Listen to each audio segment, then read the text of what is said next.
Deine Aufgabe beim Jugendamt lässt sich nicht mit unserer Bekanntschaft vereinbaren. Aber... Hey, ich habe dir versprochen, das zu akzeptieren, okay? Ich werde dich nicht mehr belästigen. Sorry, ich brauche was zu trinken.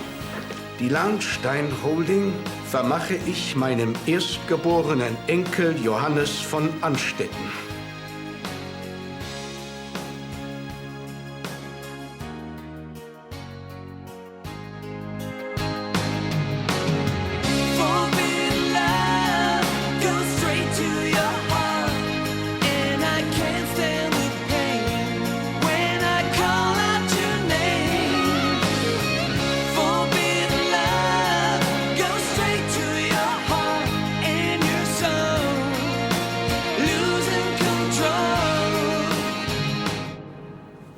Mein Mann hat seinen Enkel Hannes als Haupterben ernannt? So lautet der letzte Wille. Sein Tod hinein zeigte mir, was er für mir gehalten hat. Ja, und du hast natürlich keine Ahnung, warum. Wenn ich bitte fortfahren dürfte. Es gibt noch einen Passus, der Sie interessieren dürfte. Da sein Enkel beim Verfassen des Testaments noch nicht volljährig war, hat der Verstorbene im Falle seines vorzeitigen Ablebens Sie, Ansgar, zum Treuhänder ernannt. Ich? Sie sind der Erziehungsberechtigte. Bis Hannes sein 18. Lebensjahr vollendet hat, verwalten Sie sein Vermögen. Das hätte Johannes niemals gewollt. Das kann nicht sein. Johannes hat kurz vor seinem Tod noch das Testament geändert, aber er hat Carla als Haupterbin eingesetzt. Dr. Hochstetter, Sie können das bezeugen. Das ist schon richtig. Allerdings war das, bevor Graf Lahnsteins totgeglaubter Enkel wieder auftauchte. Der alte Fuchs hat er doch tatsächlich eine ganze Generation übersprungen. Tja, offensichtlich traut der Hannes mehr zu als uns alle miteinander. Johannes hätte mit mir darüber geredet. Elisabeth, ich kann deine Enttäuschung ja verstehen, aber offensichtlich hatte ich meinen Vater doch nicht in alles eingeweiht. Nein, also so können wir das machen, ja? Einen Moment. Katja, was ist das für ein Lärm? Ich telefoniere. Eine Sekunde mal. Okay, also passen Sie auf. Ich melde mich, sobald wir wissen, wann wir umziehen. Ja, bis dann. Wiederhören. Die Spedition? Ich habe mich gefühlt wie im Stahlwerk. Was war denn das für ein Sound? Einer meiner Lieblings-CDs. Erinnerst dich nicht mehr? Das muss ich verdrängt haben. Hat mich beim Kochen inspiriert. Ah, was gibt's denn? Die Reste vom Kettensägen-Massaker? Gulasch. Steht alles für dich auf dem Tisch. So, ich muss jetzt los. Und was war mit der Spedition? Ach so, die Spedition, ja, ist alles eingelagert. Allerdings sind wohl ein paar Tassen zu Bruch gegangen. Nein. Ja? Die braunen mit den gelben Punkten? Die von der geliebten Schwiegermama? Oh, wie schade. Oh, da wird ja deine geliebte Schwiegermutter ganz schön traurig sein. Ist doch toll, Ballast abzuwerfen, wenn man ein neues Leben anfängt. Na, also dafür brauchen wir erstmal eine eigene Wohnung. Ich bringe nachher eine Zeitung mit und dann wirst du schon unsere Traumwohnung finden. Du und dein Optimismus. Hoffentlich funktioniert er auch bei Fabians Zivi-Stelle. Hi, Mädchen. Süße. Hi, Ben. Kommst du mit? Zum Yoga? Ohne mich. Eines Tages überrede ich dich schon. Tschüss, ihr Süßen.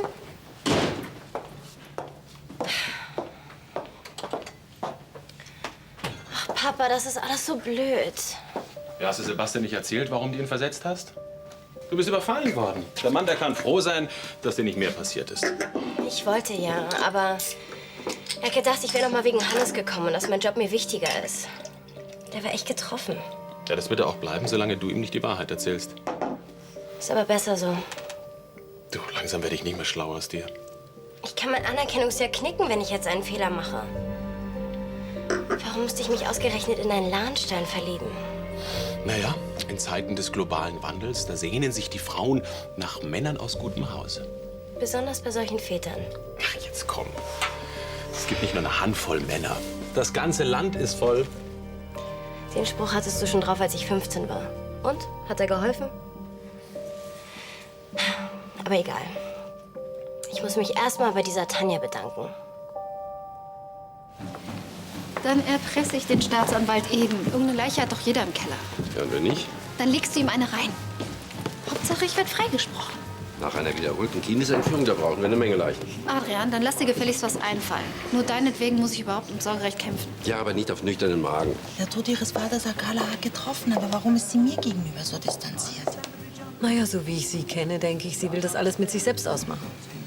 Aber ich bin mir sicher, dass ich es gut fände, wenn Sie sich ein bisschen um sie kümmern. Sie meinen? Ja, ich bin mir sicher, sie ist dankbar für jeden Zuspruch. Lydia, das ist doch wirklich nicht nötig. Ach doch, bitte. Eine Frühstückseinladung ist doch das Mindeste als Dankeschön. Gut, wenn Sie meinen. Wenn du, lassen wir doch das Sie.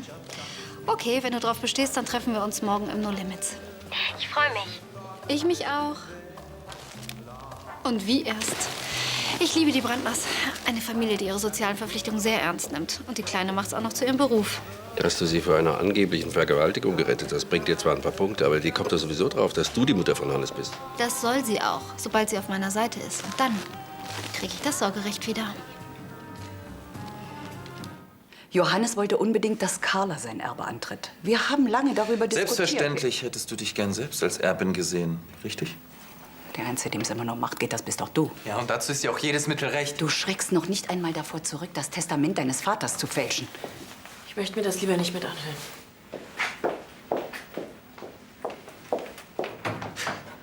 Und warum hätte ich mich da nicht gleich selbst als Haupterben eingesetzt? So plump bist selbst du nicht. Du verleumdest damit nicht nur mich, Ach, sondern auch gleich deinen Komplizen.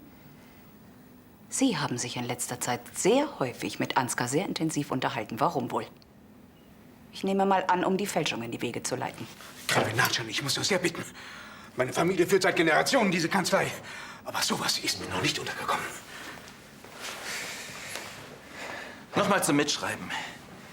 Dieser Mann hat unserer Familie jahrzehntelang gedient. Vater hat ihm vertraut. Dir ist es nicht nur egal, was dein Vater zu Lebzeiten wollte. Du verfolgst ihn auch noch nach seinem Tod mit deinem Hass. Elisabeth, würdest du uns bitte mal aufklären, was du damit meinst? Ich habe dich gesehen. Vor Johannes Bild.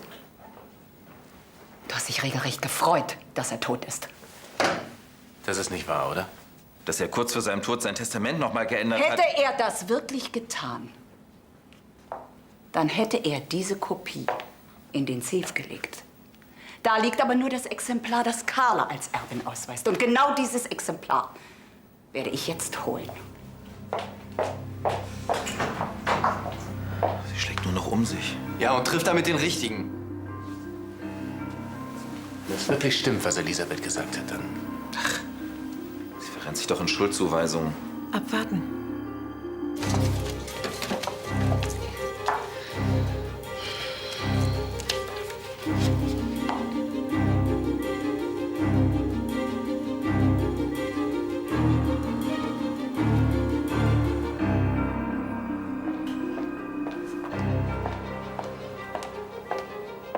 Wann hast du das vertauscht?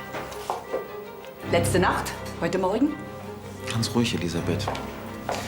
Wir wissen doch alle, wie schwer dich Vaters Tod getroffen Willst du hat. damit andeuten, ich könnte nicht mehr klar denken?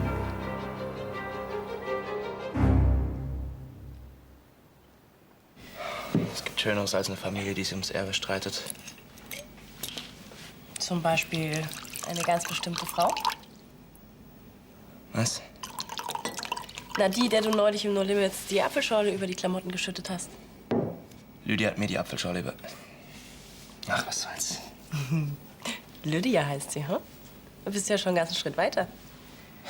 Schön wär's. Ja, wieso? Ihr habt euch doch noch mal gesehen, oder? Ja, Yep. Und? sie hat den Sorgerechtsstreit von Ansgar und Tanja an der Backe. Das heißt, sie muss neutral bleiben. Darf keinen Landstand privat treffen. Und ich glaube, das will sie auch gar nicht. Es tut mir leid. Aber sei froh, wenigstens war sie ehrlich zu dir, hm?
niemals hinnehmen. Ich muss die anderen vor ihm schützen. Der beste Weg dazu ist, ihn zu enterben. Meine Tochter Carla setze ich zur Alleinerbin meines Vermögens ein. Ihre Geschwister Ansgar, Leonhard, Konstantin, Nikola und Sarah werden wie in Abschnitt 3.7 aufgeführt, bedacht und erhalten zudem lebenslanges Wohnrecht auf Königsbrunn. Elisabeth. Ja, jetzt quäl dich nicht länger damit rum. Ich bin mir absolut sicher, dass ich gestern noch das richtige Testament in meinen Händen hatte. Ja, das mag sein. Aber ich glaube, es war in letzter Zeit auch ein bisschen viel für dich. Glaub mir, Carla. Ich wäre doch nicht schon vor der Testamentseröffnung zu dir gekommen, wenn ich mir nicht absolut sicher gewesen wäre. Das hier, das stammt niemals von Johannes. Und ich werde es beweisen, das bin ich ihm schuldig. Tja, so ist das nun mal. Der eine hat Weitsicht, der andere nicht. Ihre Stiefmutter wird nicht locker lassen. Ah, diese Kosmetikfachverkäuferin habe ich schon im Griff. Was ist mit Rüdiger? Wann wird er freigelassen? Oh, ich habe vor einer Stunde mit Bangkok telefoniert. Dieser Kolonel vom Bangkok-Gefängnis ist schon ein harter Hund. Aber ich konnte ihn überreden, milde walten zu lassen. War nicht ganz billig, aber ich halte meine Versprechen. Schließlich habe ich alles getan, was Sie verlangt haben. Und genau deswegen sitzt Rüdiger jetzt auch nicht mehr in einer Zelle mit 50 anderen und muss sich um die letzte Reisration prügeln. Gott sei Dank. Jetzt teilt er sich die Zelle nur noch mit einem Transvestiten. Wie bitte? Keine Sorge, die Typen sehen besser aus als die Huren von Patpong. Was muss ich denn noch alles machen? Durchhalten, bis ich mein Ziel erreicht habe.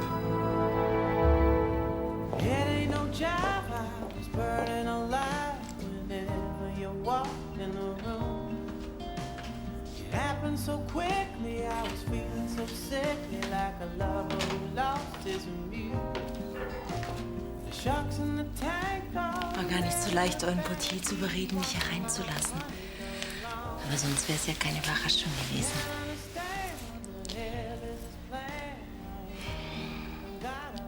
Da bin ich wohl etwas zu schnell vorgeprescht.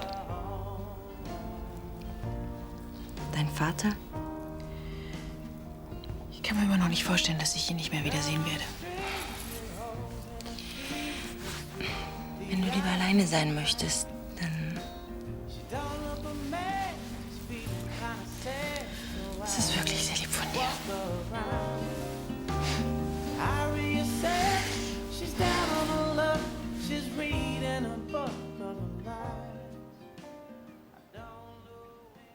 Pfeifersches Drüsenfieber? Eine Viruserkrankung, hervorgerufen durch den Epstein-Barr-Virus. Eine höchst unangenehme Sache. Ich befürchte, Rosemarie wird für mehrere Wochen ausfallen. Oh mein Gott, ihr Ärmste.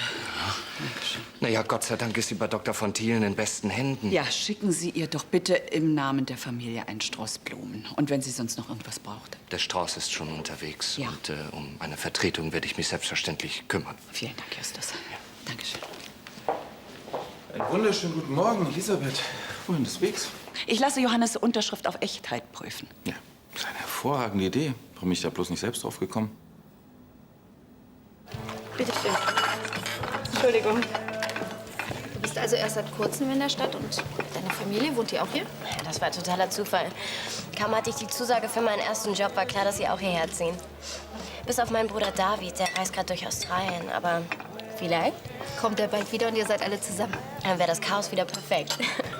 Steht ihr euch sehr nah? Ich habe eine schrecklich nette Familie. Und du? Ich meine, hast du Familie?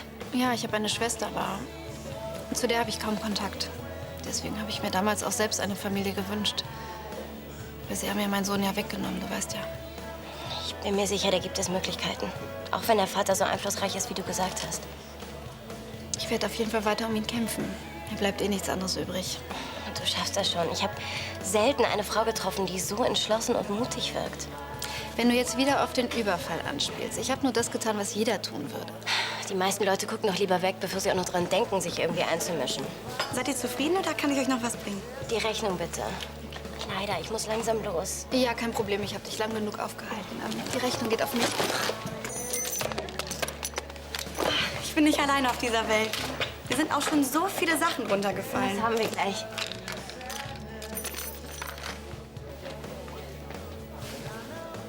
Das ist mein Kleiner. Süß, oder? Ich vermisse ihn so sehr. Das ist doch Hannes. Oh, Natalie. Setz dich doch, wollen wir uns Tee kommen lassen? Ich hatte schon Tee. Du glaubst auch, dass ich Vaters Testament gefälscht habe?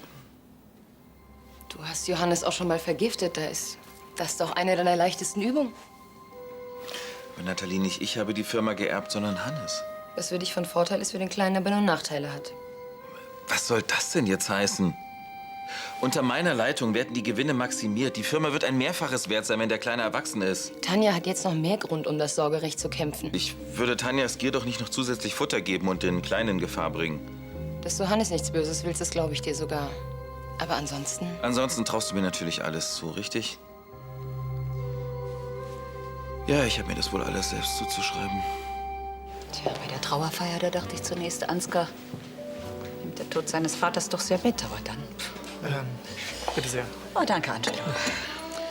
Ich sage es ja nur ungern, aber in dieser Familie hat doch noch nie Frieden geherrscht. Obwohl sich Johannes das so sehr gewünscht hat.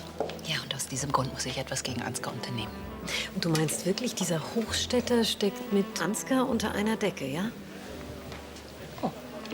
Das werde ich gleich rausfinden. Gräfin? Dr. Hochstädter, ich bin froh, dass Sie sich bereit erklärt haben, vorbeizukommen. Gräfin, ich bin nur gekommen, um Ihnen Gelegenheit zu geben, Ihre haltlosen Anschuldigungen zurückzunehmen. Die Zusammenarbeit mit meinem Mann, die war ja doch sehr eng. Ja, und warum stellen Sie das plötzlich in Frage? Ich frage mich nur, ob nicht mein Stiefsohn auf irgendeine Art und Weise Einfluss genommen hat. Das ist absurd und widerspricht meiner Berufsauffassung. Und ich bin nicht willens, Ihnen das noch einmal... Sie entschuldigen bitte. Hochstädter? Ja, Rüdiger ist mein Sohn. Ja, um die Haft Endlass zu. Was? Das Gericht ist dagegen. Ich verstehe. Ja, danke. Habe ich richtig gehört, Ihr Sohn ist verhaftet worden? Mein Sohn? Nein. Er macht Urlaub in Thailand. Das ist alles nur ein Irrtum. Ich muss los. Ich habe einen dringenden Termin. Gräfin?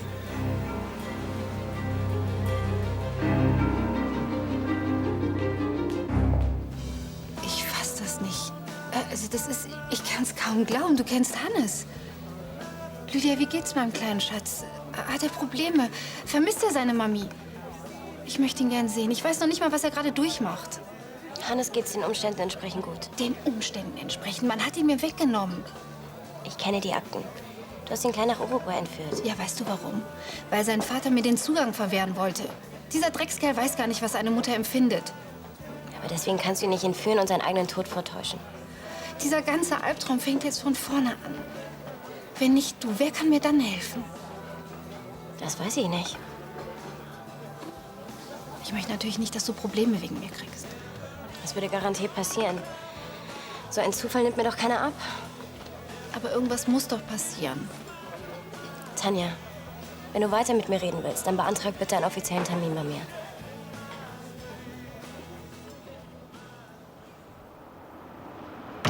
Arrested at Bangkok International Airport. Yes. Hochstädter, Rüdiger, yes. What did you see? 20 grams of marijuana. Yeah, thank you. Thank you, goodbye. Mit wem hast du gesprochen? Mit einem Mitarbeiter der thailändischen Botschaft. Wegen Ansgar. Wenn ich mehr weiß, dann sag ich's dir. Das Ergebnis aus dem Forensischen Institut. Ich dachte, du willst ihn lieber selber öffnen. Damit kriegen wir Ansgar. Also, die schriftvergleichende Untersuchung der uns vorliegenden Schriftprobe hat ergeben, dass es sich zu 99,9% um eine Übereinstimmung handelt. Die Echtheit der Unterschrift zweifelsohne feststeht und eindeutig Johannes von Lahnstein zugewiesen werden kann. Ach, ich wünschte wirklich, wir hätten uns unter anderen Umständen kennengelernt. Ich mir auch. Ich verstehe dich natürlich. Du hast deinen Job ja gerade erst angetreten. Und jetzt komme ich und verlange Unmögliches von dir. Dass ich dir dankbar bin, das meine ich übrigens ernst. Das war nicht der Rede wert. Doch. Wenn du nicht gewesen wärst, dann hätte ich den Überfall vielleicht nicht überlebt. Du bist überfallen worden?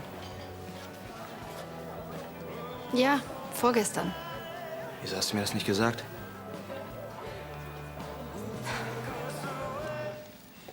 Dann sperrt sich Elisabeth also immer noch dagegen. Ja, aber wenn das der Wille eures Vaters war, dann muss sie das doch akzeptieren. Sie ist immer noch der Meinung, dass die Unterschrift gefälscht ist. Was denn sonst? Oder glaubt ihr wirklich, Johannes wollte Ansgar an der Firmenspitze? Nach allem, was der sich geleistet hat? Hannes hat alles geerbt, nicht Ansgar. Wo ist denn da der Unterschied? Elisabeth hat recht. Vater wollte Carla als Nachfolgerin. Was anderes kann ich mir nicht vorstellen. Aber die Fakten sprechen nun mal dagegen. Das interessiert mich nicht. Es muss eine Möglichkeit geben. Ich will, dass mein Sohn von Lahnstein heißt. Vollidiot. Bravo, Ansgar. Ich weiß zwar nicht wie, aber du hast es wieder einmal geschafft. Ja, freut mich, das aus deinem Munde zu hören. Oh, freu dich nicht zu früh. Ich weiß, dass du Johannes Testament gefälscht hast. Und? Na, eine gewisse Intelligenz wollte ich dir nie absprechen, aber leider kommst du wie immer einen Ticken zu spät.